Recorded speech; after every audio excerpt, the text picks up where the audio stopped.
Wider and well-developed shoulders is something many people train for. But developing the shoulder muscles in a balanced way is not always easy. You may notice that the front and back side of your shoulders grow more quickly because they are also trained during push and pull exercises.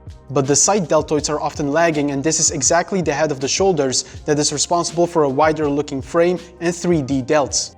So in today's video, I will discuss 4 key tips on how you can more effectively train your side deltoids. I will discuss what side deltoid exercises are effective and how you can properly execute these exercises to get the most benefits out of your training.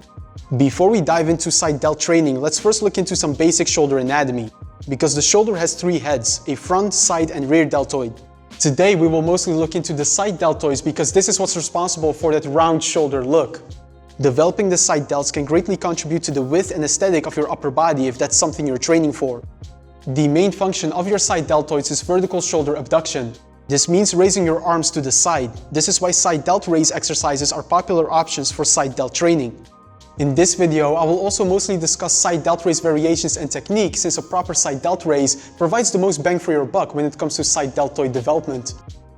Let's start with the first training tip, and that is about how to properly perform a basic side delt raise. So if you look at a typical side raise variation, you think that you can simply raise your arms to the side and there you have a side raise. While you will be able to engage the side delts by simply raising your arms to the side, there are more things to consider when it comes to doing a proper side delt raise.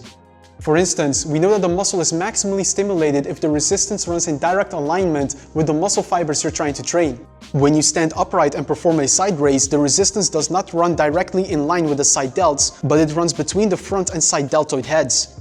To more effectively challenge the side deltoids, we want to slightly lean forward. As you can see, the resistance now runs more in line with the side delts, so they are challenged better.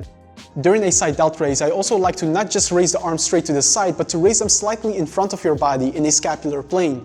Lifting the arms up in a scapular plane places your shoulder in a neutral position, which helps prevent discomfort, and the weight also runs better in line with your side delt fibers. So whenever you perform a side raise, instead of just raising your arms straight to the side, think about leaning forward a bit and raising your arms while they are slightly in front of your body. Now, the second tip about side delt training is more of a mental focus tip, and that is to mentally focus on pushing your elbows to the side whenever you perform a side delt raise. When people can't feel their side delts working, they are often too focused on simply bringing the weights up and down. But we want to bring the weights up in a quarter circle fashion by pushing your elbows to the side. The goal is not to just lift the weight up to the side, but it's to let your deltoid control the movement up and down, and mentally focusing on pushing your elbows to the side helps you accomplish this effectively.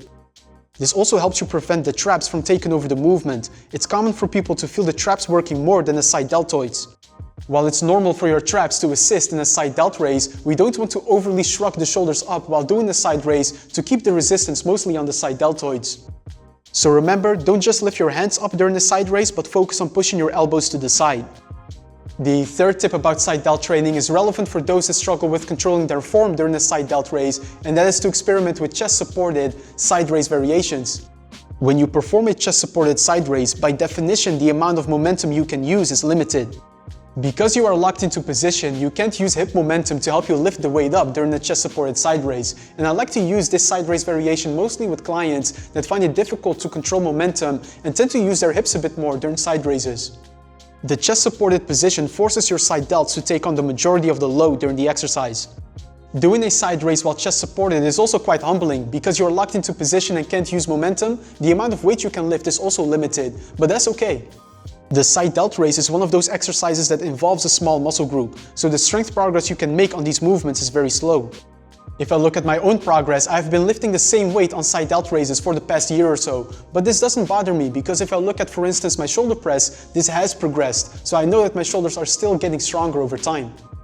I would not use the progress you make on side delt raises as a gauge for how well your shoulders are developing. Because the side delts are small, you will likely not see fast strength progress. Your progress on compound movements like the shoulder press would be a better representation of how well your shoulder strength is developing.